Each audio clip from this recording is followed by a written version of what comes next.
particular person's nearsighted eye has a near point of 12 centimeters and a far point of 17 centimeters. You will place a lens 2 centimeters in front of their eye and then answer all the following questions. Many physics problems deal with determining a prescription for someone's eyeglasses. Mathematically, these problems are typically quite easy. The challenge lies in understanding the principles by which one performs such a prescription. In general, 3 rules apply. First, we need to understand that people who wear glasses do not see objects. Due to the presence of the lens in front of their eye, they don't get an opportunity to see the object. The light passes first through the lens, and so the person wearing glasses only sees the image. Thus, the process of prescribing glasses is engineering the lens so as to place the image in a particular location. The second important point is that, as always, object distances and image distances are measured from the lens. However, distances such as the near point and the far point are measured instead from the eye. And other than the case of contact lenses where the location of the lens and the eye are the same, the near point and far point will be slightly different than the image distance. Finally, we need to understand what it means to have ideal vision. This is defined as having a far point located at infinity, so that no matter how far an object is away from you, you're still able to focus on it, and having a near point of 25 centimeters. This second number is an average over people rather than a physics-driven definition. Armed with these 3 principles, we'll always be able to make correct prescriptions for someone's eyewear. Let's get back to the problem at hand. It's always good to begin with a sketch of the situation, even more so when we're dealing with prescription eyewear. We've been told that this particular person's vision has a near point of 12 centimeters and a far point of 17 centimeters.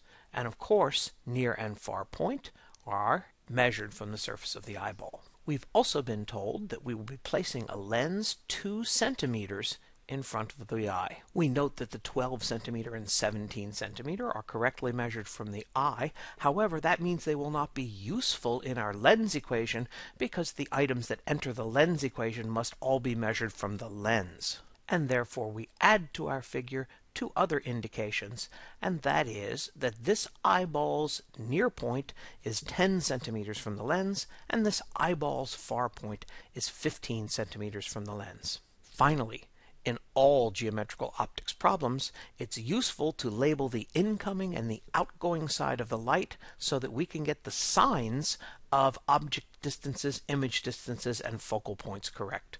And what we recognize is that in this figure, the object will be somewhere to the left, and the light will come in to the left of the lens and will go out of the right of the lens. This completes our figure, and so we're able to decide what prescription will be necessary for corrected vision.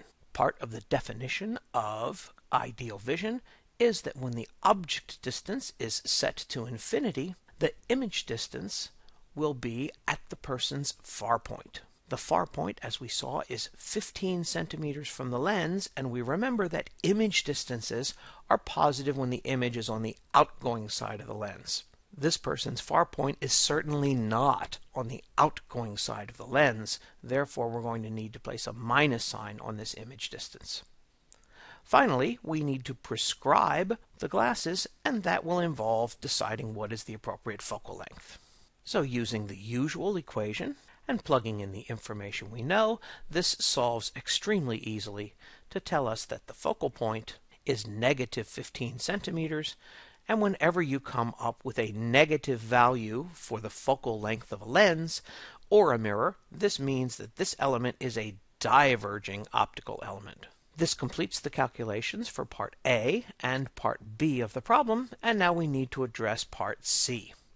Part C asks, what is the person's new near point? Well, to get their new near point, we're first going to assume that they're wearing their glasses, so that the focal length will be the result of the previous calculation. And we see from our figure that the near point is 10 centimeters away from the lens. Therefore, the image in this part of the problem is going to be located 10 centimeters from the lens. As always, image distances are positive when the image is on the outgoing side of the lens, that's to the right, And this image is not on the outgoing side of the lens. Therefore, this image distance must be negative.